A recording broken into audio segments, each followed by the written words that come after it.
Жазып жатыр, әлі де жазып жатыр. Қоржынында қаншама азық жатыр. Қалам ине тігеді кестелетіп, ине менен бір құдық қазып жатыр. Түйіп алып бір сәтке қабақты да, құюлы шай ұмытып тамақты да, кіріп алып КМБ-нің архивіне жаза берер түссе де абақтыға. Серік Тұрғынбекұлының Дүкенбай ағамызға арнап жазған өлең жолдары. Біздің елімізде жазушы Дүкенбай Досжанды білмейтіндер кем десек қателеспейміз. Тырнақалды әңгімесін 15 жасында жариялаған. Содан бері өз оқырмандарына 100-дің үстінде әңгіме, 20-дан астам хикаят, 10-нан астам роман ұсынған Дүкенбай ағамыз қазақ әдебиетінің көсегесін көгертіп жүрген қабырғалы қаламгерлердің бірі еді. Әлі де беретіні мол еді. Әттен сұм ажал арамыздан ертерек алып кетті. Міне, биыл ағамыздың туғанына 80 жыл.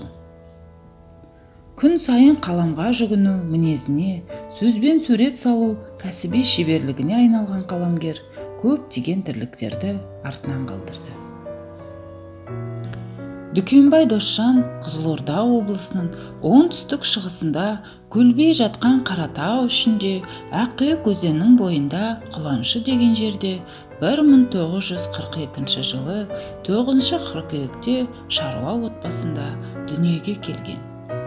Әкесі Сары ұлы Досжан күнге еліне әйгілі атбегі, соғыс жылдары ынтымақ колхозының төрағасы, жылқышысы, сонына жақсы сөз қалдырған, қолы қарап отырмайтын, аса еңбекқор, еңсесі биік, сыпа кісі деседі. Аққұйық бойындағы осы күнге Досжан бауы, Досжан бұлағы деген жерлер сол кісінің кейінгіге қалдырған ізі. Мінезге бай, сөзі аз, бір тоға әке бейнесі, кейінше жазушының көк кітабына ой азығы болады. Шешесі сары келіні Жанұзақ қызы Жәмила аса қажырлы, көп жыл сауыншы болған, кейінше ел анасы аталған, ажарына ақылы сай, орнықты, отбасының ырзық несібесі болған жан. Жәмила апаның айтқан сөзі, көрсеткен тәлімі деген әңгіме ел ішінде қазір де айтылады. Бір қауым елдің ұйтқысы бола білген, суырып салма ақынжанды, айқыш кейуана ұлына, жіліктің майындай дәмді тәрбие береді. Шығармаларым бәрі шалдар туралы болды. Әкеміз менің ойнатпаушы еді. Не қыласың, менің қасымда жүрдіп, шалдар ол кезде сөзшең, әңгімені арыден тартып айтады. Сол кісілердің сөзінің бәрі құлағыма құйылды да, ана құрдастарым ойнайық жүр, асық ойнайық, әйтпесе көкпар тартайық дегенде бармаушы едім. Содан кітапты оқи бердім ғой.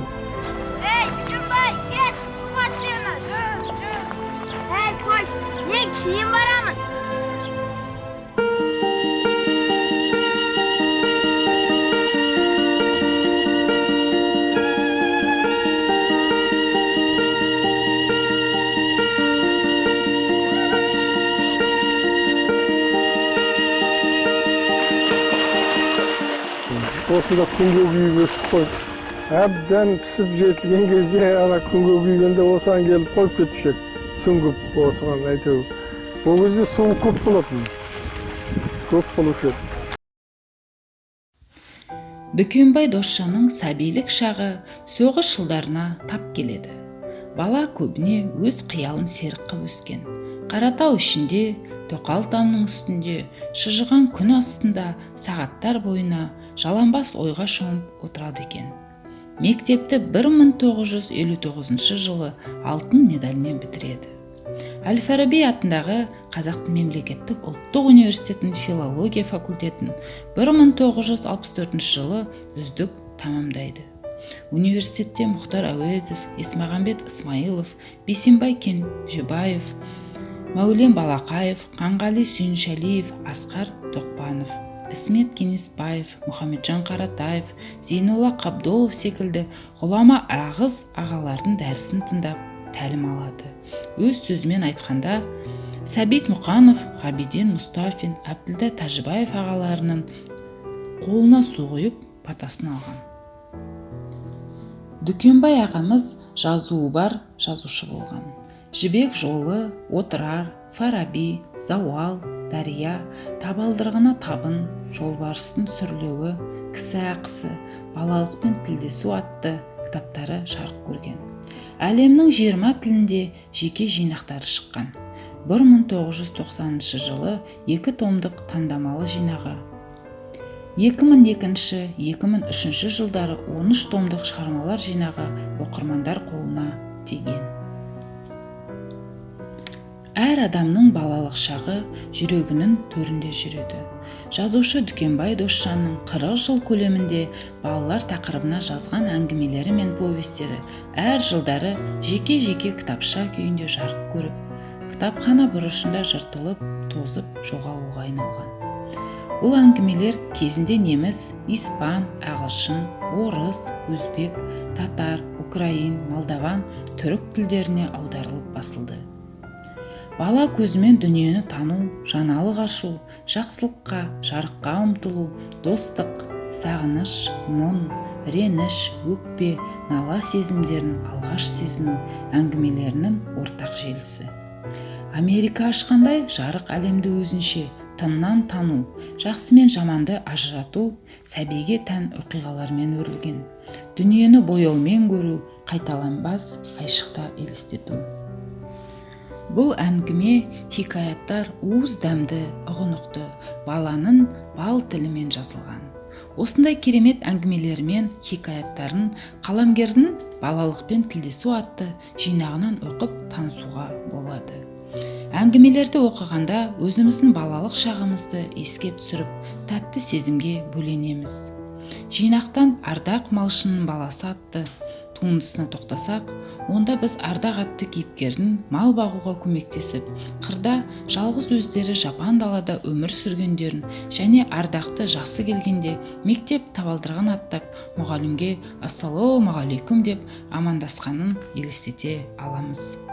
Тағы бір туынды көп әңгімелердің ішінен таңдап тоқтасақ, ол Атшабар бала атты туындысы. Бұл әңгімесінде ағамыздың кейіпкері аттың құлағында ойнайтын баланы сипаттап жазған.